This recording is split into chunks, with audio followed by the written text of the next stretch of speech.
Hi, it's Jeff. And Denise from Mousesteps.com. And this is episode number 162. 162. Of Mousesteps Weekly. Sponsored by Theme Park Connection in Orlando, Florida. 2 locations. 2 locations, plus they are now open on Sundays. Yeah. I believe from 11 to 6 or so. Right. They had not been open on Sundays before.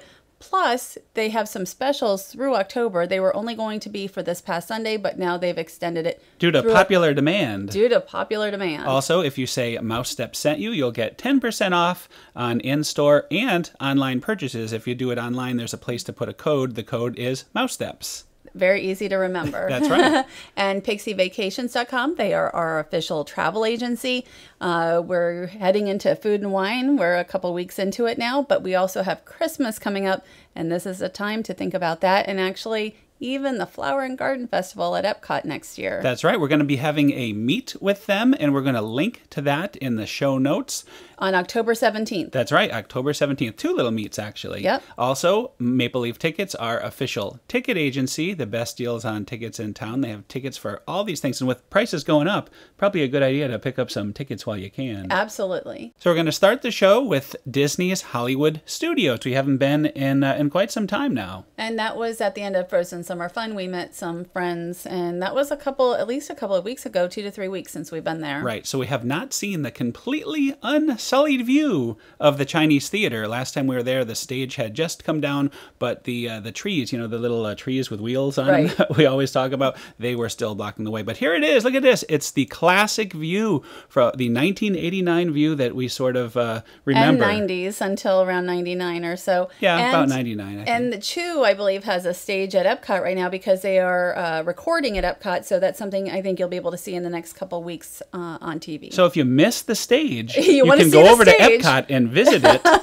It doesn't block much, so it's a good place for it over there. It blocks the lagoon a little bit. But anyway, so this is great, though. I mean, it is an elevated stage. They can have performances and things up there. Hopefully, this will be the wave of the future. They don't always have to build the temporary stage.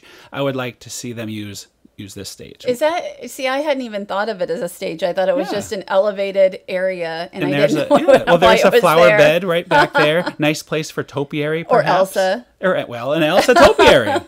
And the spires have returned. Also, the spires had not been there for a while because you didn't really see them with the hat in the way, but they have come back completely restored. They look great. So there you go. Well, I can't believe the view is back. You know, I didn't know how long that hat was just going to hang in there, but it's gone, and it looks really good now. Right. Well, it hung in there for a while. A long time, probably like 15 years. Oh, here's where we can put your Elsa topiary right there. No, Elsa topiary. I meant Elsa singing a song. No topiary. I was trying to get you off easy there. No, I just meant like Anna and Elsa, you know, if they were doing Frozen Summer Fun again, which I don't expect to be in the studios. I don't know what the studios is going to be completely different, completely changed. The next few years, it's going to be getting ready for Star Wars. Well, speaking of Star Wars, we decided to take a look around the studios, and the first place we looked was the future launch bay, Star Wars launch bay, and you can see the sign there. It says arriving December of 2015. That's coming up. Right, in November 16th, I believe, is when the Disneyland version is opening, and we might be there for it because of the annual pass increase. That's right. We are letting go of our Disneyland portion of our pass. But we'll talk about that coming up. Let's take a look, see what we can surmise here from looking at this. Looks like you'll have some nice displays to look at. You can play Disney Infinity Star Wars games, all kinds of Star Wars activities going on. It's actually pretty... It doesn't look very crowded this day. No. We walk right up to Chewbacca, get a picture, no line whatsoever. So if they're going to keep it non-crowded, you walk right up to a stormtrooper, laugh, get a selfie. It's pretty detailed for concept art. Very often, concept art doesn't have this level of information in it. R2-D2, no line. TIE Fighter. It's wonderful. This looks great. I can't wait to go and see all these people there. All the people. It does look uncrowded, so hopefully it won't be too busy when we go. Although they have the same artwork for California, so I wonder if it'll be an exact copy, or I'm sure it won't. Well, we're going to ride Hyperspace Mountain. I hope so. That'll be fun. I look forward to Hyperspace Mountain. So and anyway, here's a nice quote from Walt Disney there. And you can see the Disney Junior, very popular attraction, used to enter this way. This is new to us anyway. You're entering towards where the old animation store used to be. So now they have that room. Why not use that space to put Fast Pass on the regular line? Looks like both lines are over there. I miss the store. I mean, there's quite a few things at Disney's Hollywood Studios right now that I miss, but I enjoyed that one. Well, it is closed. Yes, I know. That sign says. I wonder if they're gonna. I actually don't know if they're supposed to open. There is where the Mickey, Mickey drawing, animation, the animation, right. the classic. So all that is It's a box. You have a nice black box to look at. Actually, I think it's a green box, but it doesn't matter. Yeah. I like that, they're painting it Star Wars. I guess this Gray. is Star Wars color. Is gray the Star Wars color? That's the color of the future? I kind of like orange, like BB-8. I think that would be cool. Well, here's some more Star Wars. This is over here by the Toy Story area, Pixar land, I guess we can call it. I mentioned Toy Story because I'm going to kind of show you where I think the entrance to Toy Story Land will be from looking at the concept But remember, art. it's only what he thinks. Yes, which is also, always right. The Jungle Book also, which is going to be live action, just as almost everything else will be. So I think you're going to go down this alleyway, and this will be the entrance to Toy Story Land. The roller coaster, all that stuff will be there where the trees are now. To your right is where the pirates, or the Captain Jack Sparrow pirates encounter, whatever, and the used to be in Narnia and things like that. So and this area won't be open for guests anymore. You'll enter Midway Mania, or Toy Story Midway Mania, on the other side. Wait, you don't think this area will be open? No, that will not. If you look at the plans, I haven't looked at the be plans. open. So, I like that area. Well, it doesn't matter because this whole other area is going to be all open. There'll be a queue for everything on the other side. I hope it looks good like that. So now we're looking. Since we were there, we decided to take a look in One Man's Dream. This is one of my favorite sections. Walt looking at the future Florida project. I always love this. It kind of makes you feel like you're in the room back in, I think it was 1965 or 66 when this was done. So. His office is gone now, but do we know if, okay, soon you'll be able to see clips of the Good Dinosaur, or a trailer for the Good Dinosaur in the movie area. Right, so, and we just saw the movie one last time in case for some reason it doesn't come back. So I just don't know if they're planning to fully close One Man's Dream. I hope not. I don't know. Because I'll miss visiting my friends, like the robot butler here from Horizons. Every time we go into One Man's Dream, I always have to visit these props from classic Epcot. This is the Epcot we grew up with. And we were just talking to some friends the other day that had never seen classic Epcot. And really, I feel bad that for anyone who's not seen these, it's just, it was such an amazing time. I don't know about that mask, though. Up close, that mask looks it's Dreamfinder. Scary. I know, do not sully but it the still dream. Looks scary to me. But the dream catching mobile there. I There's would the miss kitchen this cabaret. Area. I think they should expand it and add Shanghai, a little more Shanghai Disneyland. That's what I think they should do. I like having the history, but also future projects here. I love having the history. They have not officially announced that One Man's Dream will be leaving, so there is always a chance it will not go anywhere. At least not for a while. The rumors have been that it's going to go away, but I mean, I don't always base everything on a rumor because you never know. Even Captain EO came back, and that really should. Yeah, why not show the Good Dinosaur where Captain EO? Yeah, I would rather see it there. Why take Walt out? I don't. And I think that's a better idea. And here's WATTO'S Grotto. Yes, WATTO'S Grotto has returned. More Star Wars. This is our first time looking inside. Well, we've been to WATTO'S Grotto during Star Wars weekends, and it looks pretty much the same. Very elaborate, much less crowded. Yes, much less during crowded. Star Wars weekends, this place is like wall to wall to wall to wall to people. You have to wait in line just to get in. Oh, it's crazy. And so just to walk through it, it doesn't seem like the same place because there was nobody, a handful of people there. It was delightful to go actually. Absolutely. And I discovered a brand new friend. We're going to see him soon, but somebody that I can introduce my BB-8 to.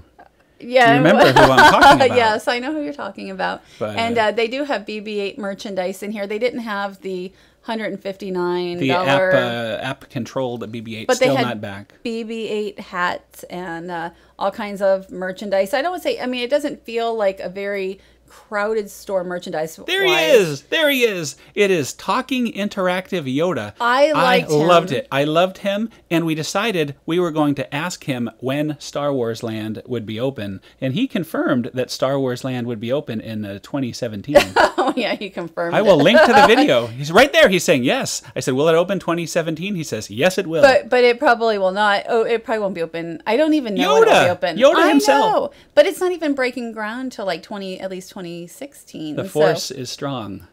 Okay, you would need to get a lot of people in there to start building. All right, I'll be honest. I don't quite believe Talking Yoda. No. I think it's more like 2020 or so. Yes, but we really enjoyed you can find him at like Walmart. I mean, he's awesome. I think we're going to end up getting a Talking Maybe. Yoda. I think it's a better deal than the BB-8. BB-8's so tiny. So here we go. Osborne Lights are now being installed for the final season at Hollywood Studios. I am so disappointed about that. We do have a dinner booked. We haven't done as many of the special events dinners this year, but we really want to do that one on the last day. Yeah, we had to be there for the last day. Oh, and this is new. Tell us about Mr. Gold's Pawnbroker. Well, I don't know a lot about it. I know that it's Once Upon a Time items. I have never watched the show, so like I couldn't tell you about the items. I probably should have researched it, but it's Once Upon a Time. We need to watch that. Everybody tells us we would like it. I think we should add that to the list. The one thing to me about Once Upon a Time, the little bits I've seen, is it really changes what I know of, or I think about the characters, and I don't... Free your mind. I don't like doing that. So anyway, now we're at Epcot. We're at Epcot, and this is a new bonus for our very expensive now annual passes. We get free photo pass included because we happen to have the Premier Pass, which is the bi-coastal pass. And we're changing from that to just the Walt Disney World version next year. Right. We'll get into that. The reason we were at Epcot, though, was to see Duffy one last time. I really wanted to see Duffy. I like Duffy. I will miss Duffy. Duffy is leaving. We don't know. Well, actually, we asked him, and he said he is going to be traveling with Mickey, and he will be going to Japan. But Duffy the Disney Bear, we were there when he was introduced in 2010. 5 years ago. Right. I mean, we've had the website and all since 2007. So he was one of the articles. I wrote up an article on him. It was his first time here. Look at the crowd. Now this was his last time. He got a big send-off, a much bigger crowd than you thought, didn't he? He did get a much bigger crowd than I expected, and then you made me stand in line twice. Like I made you. Yes, I like Duffy, but I don't like Duffy twice. Why did we see Duffy twice, though? Because you wanted to stay till the very end. And till the bitter end, and it was worth it because he got a standing ovation. People said they loved him. Look at how sad. Look at how sad he is. Actually, he looks pretty happy. Maybe he's happy to go to Japan. I changed my opinion already. I mean, I think that Disney could have done more with him as far as you're in World Showcase. I'm not really a big fan of the sailor outfit. Maybe they could have stuck him one day in a Canadian outfit, one day in a German outfit. I think this is what happens when they don't put full effort into something. Like you said, if you had put him, when he first came out, they used to have him in his Halloween outfit and his Christmas outfit. Like you said, why not put him in seasonal outfits? You could have dressed him up in Star Wars attire even. Anything. I don't think Star Wars attire. Darth not here. Duffy. No, Darth not Duffy. here. Not here.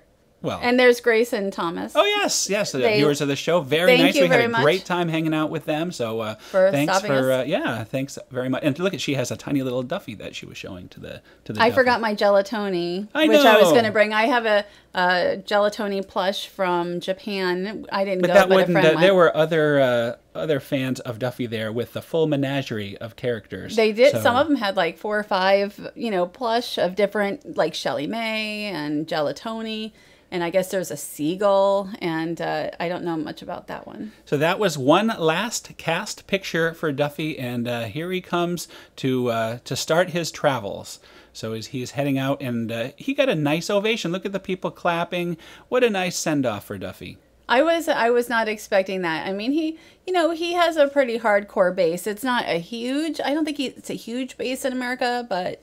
It's pretty hardcore. So there he goes. There he goes. Bye, Duffy. And so we came back the very next day because Duffy has not just disappeared. He's been replaced by waterfowl there. It's Daisy. It's Daisy. She is Daisy Duck. And, yes. And Daisy is in her normal outfit, the The meet and greet location looked exactly the same. It's still, and you could still read the story of Duffy while you're waiting to meet Daisy. I do like the autumn garland there. I think it's very nice, and it glows. It has lights for the evening. But I would like to... It would be nice to see her in a different outfit. Yes, like, from Canada or maybe something. Bring back the classic Epcot outfits, those silver rainbow-looking outfits from the 80s. Now, that would have been... That's entertainment. It would have to have something to do with World Showcase. Just like Duffy, I would have liked to have seen her in something that has to do with Canada, Germany, different countries around World Showcase. Well, the most ironic part of this is after this meet and greet, we go to the store and look what we find. The ShellieMay, Duffy's new friend. The book is available there. We have Duffy reading the ShellieMay story. We were told a few months ago that ShellieMay merchandise would arrive around the beginning of October. So we may find, and Disneyland Paris just got ShellieMay's in, the plush. We may find a selection of ShellieMay merchandise. And I was told that somebody had written that, Duffy merchandise was going away, but there is Duffy merchandise. Right. I just find it very interesting on the very last day. Here you go. Comes ShellieMay. Here's ShellieMay. Anyway, now let's move on. You had a chance, or we had a chance, to talk to Linda Larkin, the voice of Princess Jasmine, the other day. Why don't you set up the interview? Well, we were offered the chance to talk to her. The Aladdin is going to be on Blu-ray Diamond Edition, and I believe it's the 13th or so that it's starting. So I wrote up the whole interview, and you can find that on Mousesteps. Right. We just watched it last night. They sent us a preview copy, and it was great. Great to see Aladdin again. I forgot how wonderful of a movie that was. Her voice is still very, very young. She's probably in her mid-40s now, and it's been almost 25 years, but yet she still sounds like she could be a teenage princess, and she still plays Jasmine. So here we go. Here are some highlights of the interview with Linda Larkin. Did you have like a kind of a bond with Jodie Benson, or was it really just very separate entities back then? Well, back then, we didn't really know each other. I didn't know Jodie or Paige because they were also both musical theater girls, and I was not. I didn't sing. I wasn't in that same world. So I didn't really know them then, but I know them now because years later we were made Disney legends together. We had this really beautiful experience together where we were all inducted into the Disney Hall of Fame at once, and now I have a closer relationship with Paige. I keep in touch with her. She's really close to Jodie, and we're kind of like forever tied together in history. We were actually there when you became a Disney legend. What was that like? Yeah, we were there in the room. It was really incredible just having you all there. What was that feeling like? Well, I was really nervous. I had no idea there were going to be so many people there. I did not understand before I stepped into that room that there were going to be 5,000 people in the audience. And I was a little nervous, but I was really honored and excited to be there and to share it with my family and my friends and to be able to publicly thank the people that have really made it possible for me, Ron and John, the directors of the film, Ron Clement and Ron Clements and John Musker. Right. I mean, they just, they were there, and I got to say out loud what I've been saying privately for years, that without them, I wouldn't have been able to do this, and I'm grateful for it. So when you were in the studio, what was the process like? Did you work with Robin Williams? Did you work with any of the other actors who were there, or were you just on your own all the time? No, both. I did everything by myself, and I did everything with the other actor I was in the scene with. So I would have days where I recorded alone, and then I would have other days where I recorded all day with Jafar, or all day with Aladdin, or the one day that I got to work with Robin Williams. And how was that? Like, what was it like working with him? So I was really intimidated going in, and the minute I met him, I felt completely at ease. He was the warmest, kindest, gentlest person, such a generous actor, so exciting and inspiring to work with, and it was just a really fun afternoon. He improv'd a lot of stuff, and we had to follow the improv because whatever the genie said, Aladdin had to repeat, and then Jasmine had to repeat what Aladdin said. So it was a really fun and silly afternoon, and it was great.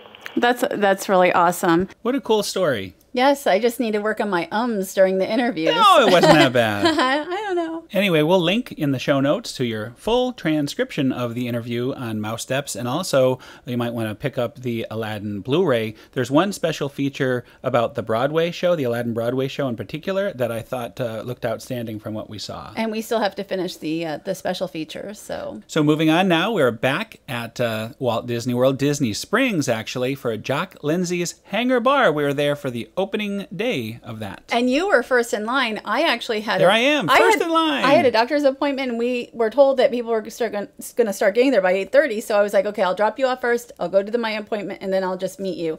And nobody was there. I'm never first. That was very first. unexpected, unplanned, but it was nice to be able to go in first. That was pretty cool. You were first for like, what, a half hour you were there, and nobody else was there until like 9 or 9:15. Well, you know what? I'm not complaining. It worked out nice, and here we go. First one's in to the new Hangar Bar, which is kind of like a Trader Sam's, but not. Right. You know? And we'll get into all that, and here we go. Hello. And there's everybody. It's it's a theme bar. It's sort of Indiana Jones theme, but they didn't really want to identify it as an Indiana Jones style bar. It's a very minor character. Jock Lindsey is a very minor character from the very first Indiana Jones film. Because they wanted to create a backstory where Indiana Jones already has one, and they would have to stick with that. Here, they were able to be creative. Right. And so it actually really works. And I've got to say, the food here is excellent, and we're going to be talking about that.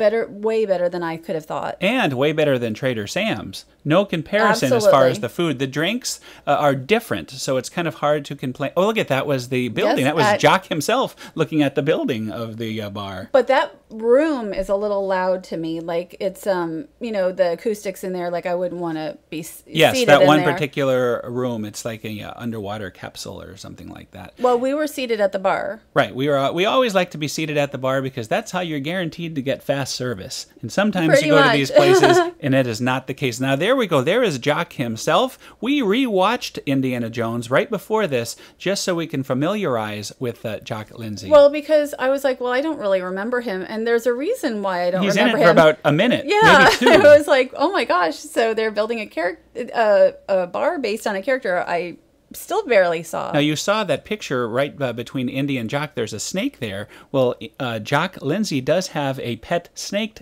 named Reggie that he kept in the airplane with him, and Indiana Jones himself didn't like seeing that snake. Here we go. Even look at this. Even the menu is themed to me. And I had a sangria. The Pirate's Logbook. There you go. That is the first item you had. The Safari Sangria. I actually like that a lot. Well, I liked everything we've had. This is the Cool-Headed Monkey, and it's the beverage that's going to come in a collectible glass. And it's the most like a Trader Sam's drink, very heavy rum, sweet type tiki drink almost. I'm not sure why they don't start out with the mugs, because they had people who would have spent $1 million in here the first day. This is Anything Goes, and they're doing the little Anything Goes thing there. That is a martini type of an item, and it will come in a collectible glass. That is not, as you just said, that is not the glass that you'll be able to purchase eventually. And sometimes they'll light off the gong there and sing to you like he just did. But it's not like Trader Sam's in that sense. It's not crazy like, all the time. Right, much less yelling involved. Oh, here we go. Now, this is the Spicy Asian Sticky Wings, direct from Club Obi-Wan. And you Lao like that. Cheese Revenge. They were great. I mean, that's almost enough for a full meal. Well, it is like a full meal. Like, the things that I tried were almost all full meal. Okay, this Snack of Ra. This was absolutely delicious. It doesn't say it has chicken on. When you read the menu, it sounds like a vegetarian item, but it's not. But it's more like an Ethiopian type dish with naan bread, and it just the Ethiopian bread is on the bottom. Yes, and but it's incredible. So I highly recommend this. I believe it's $12.99. Reggie's Revenge, another one of the drinks that we had. That's more of a vodka drink with Midori and Florida cane Orlando Orange, whatever that means. And it comes with a little snake. You see the snake there? We're not familiar with all. Yes, I have a cheat sheet. I do have a cheat sheet. And there you go. I like the snake. The snake is a nice takeaway, one of the only takeaways they had on opening day, and they sold out. They didn't even have those. It would be nice when if we went back. Said, you know, Jock Lindsey's. And these were also very good. The rolling boulder sliders, which we also had, we did an event, and they are delicious and really, again, you know, they're appetizer portion, but they're delicious. So this is the Air Pirates Mule. It's sort of their take on a Moscow Mule, and I like a good Moscow Mule. It is a bourbon-based drink, Knob Creek Disney Select Single Barrel Bourbon, and there it is right there. We've had a lot of bourbon lately. Yeah, we've more learned bourbon than I probably had in my whole life. Learned quite a bit. At the Four Seasons, we had the Rose, Rose, whatever it's called. Well, it was really good. I mean, I had an extra little shot, and it was amazing. We had to come back for more research. This was another day, and that was the Fountain of Youth, which was great. That was a good drink, and I would have never normally ordered that, but I would order that one again. Well, that's St. Augustine Florida Cane Vodka. You know, St. Augustine, that's the Fountain of Youth, isn't it? Yes, kind and of. I need that. I'm almost 50 now. Good dates, just like you. A good date right there. Those were very good. That was very good. You realize that was goat cheese stuffed dates with almonds? And I normally wouldn't eat that. You would but never I did. eat that. You would never eat that. And I liked it. And, you know, the items are so creative, just like the restaurant. Well, next was Dr. Elsa's She-Deviled Eggs. I don't think you tried that, No, did you? I didn't. Well, you know, that's very interesting because they were stuffed with lump crab. I didn't even know that going in, and it was great. I mean, what a good combination. I thought it was really good. So anyway, the next drink we're looking at here is the Bedtime Story. And that was good, too. Aptly named. Vodka, ginger liqueur, hibiscus syrup, lemon, and iced tea. Plus, on top, you could see on top there's an actual hibiscus there. And that was on a second day. It wasn't like we were drinking all this on one day. Yes, we did not drink all this in one day. No. We would not be doing good. They warned us if we were to drink or if we were to eat the hibiscus too quick, it would be a bad thing. We should let it go all the way down to the bottom, soak in some of the and then I you didn't can know eat that. it. Yeah, that's why we waited to try eating that. So and now we have the Tanis tacos with falafel, lettuce, cucumber, tomato salad. And those were very good too. I would order that. Yeah, I thought it was good. I liked it. German Mechanic, a shandy. Do you know what a shandy is? I do not know what that means. It's a sort of like a not as much alcohol. It's half beer and half soda. In this case, it was a Hefeweizen beer and a lemonade. Did you like it? It was very good, refreshing. I don't normally go for a shandy, but in this case, I think it was the best shandy I've had ever, I would say. So, and of course, here's your favorite, the squid. Why did it have to be squid? No, I didn't have that. Calamari. But did you like that? You liked that it was one. great. I like calamari. Calamari is good for me. So it was, but I knew you wouldn't go for that. So no, I was more into the a couple of the other items from earlier. Right. Well, one of my favorite things of all, and I think you enjoyed this too, was here we go, the Air Pirate Pretzels. And look at that cool little airplane design. You see, it comes in the plane right there. So with a little propeller, I think that's a nice presentation. I only had one bite, but everybody's raved about them, so maybe we'll order them next time. Well, it came with house-made mustard and beer cheese fondue, and I like the beer cheese fondue very much. I didn't try any of that. Well, like you said, maybe next time. Maybe next we'll time. have to go back for continuous research, Yes. but I thought it was pretty good. So now here's a look outside on the patio. This would be a great place now with the temperatures getting a little better in the fall and with winter coming up. You can sit on the boat, the Reggie. About half of the seating, I believe, is outside. I mean, it's bigger than Trader Sam's inside, but it isn't huge. But there's plenty of outdoor seating. I think they would need to have some kind of entertainment perhaps outside, because at least with Trader Sam's, at nighttime you have the entertainment, and I don't think there's anything going on during the day. It's pretty hot without any kind of entertainment happening. Well, you know, during the evening, they do have entertainment sometimes, at least sometimes out in between. Oh, yeah, right, between that and the boathouse. I forgot right. about that. That's true. Oh, I like this little detail we're going to look up, and the fans are actually propellers. I think that's, again, great storytelling. We did have a chance to talk to one of the Imagineers when we were there for the opening. So it was, you know, I think they did a great job theming this place. And here are some hidden Easter eggs. There is a Marvel Easter egg, Iron Man. He doesn't look like Iron Man, though. Well, but that's why it's an Easter egg. There's lots and lots. If you look around, it will take you a long time to find. I mean, you'll need to come back many, many times to find all the little tributes that are around here. And we're not going to show them to you and give them all away. We'll just show a few of the easier ones. But I took a number of them out of my article just because my article was getting so long. There's so much to see in here. And there are Adventurers Club, lots of Adventurers Club tributes as well. Right down there's one for I think Samantha Sterling. Yep, so, her passport. Lots of, you have to really look at some of these things. And here is one of my favorites. That is from the Indiana Jones ride, the California ride. I didn't realize that. The Eyes of Mara. I did not even see that. So that's one of my favorites. Oh, there's that Samantha Sterling. So these are the kind of things, if you look carefully, you'll see a lot of little hidden tributes. I never noticed where it says hair blonde and then natural, so that was funny. Yeah.